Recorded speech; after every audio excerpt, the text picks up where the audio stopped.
Alors l'ingénierie océanique, c'est un domaine qui fait rêver, n'est-ce pas? On parle de maîtriser 70% de la planète. Mais concrètement, sur la fiche de paie, ça donne quoi? C'est exactement ce qu'on va voir ensemble.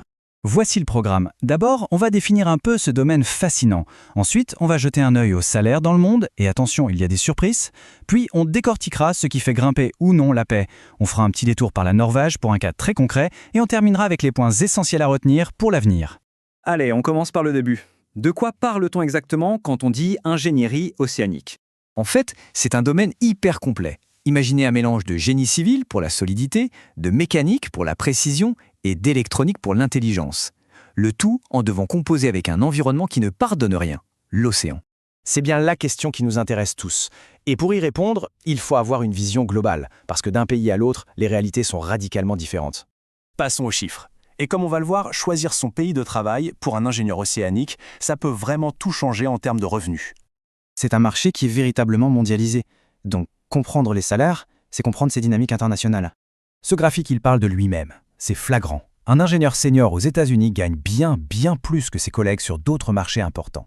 Mais d'où vient un tel écart? Regardons quelques exemples de plus près. Premier arrêt, l'Arabie Saoudite, un géant de l'énergie.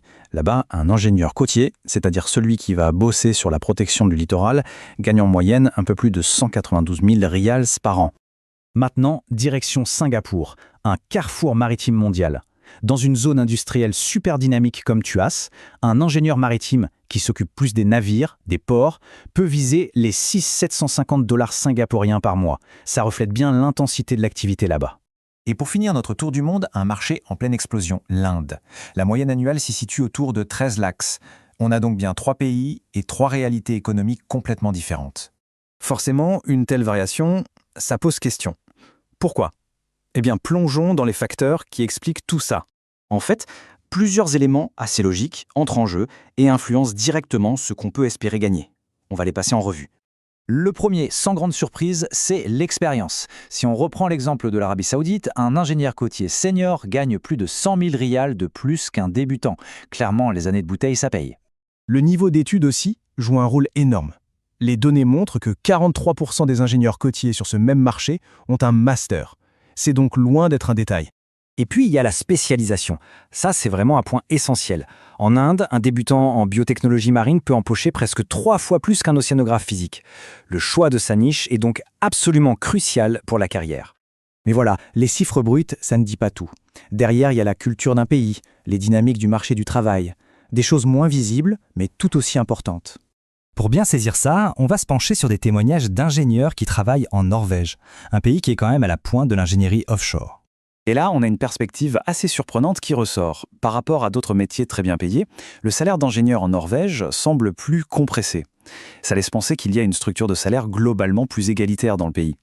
Ça, c'est une info en or. Ça révèle une vraie stratégie de carrière. Pour voir son salaire grimper de manière significative, il vaut souvent mieux changer d'employeur que d'attendre une promotion en interne.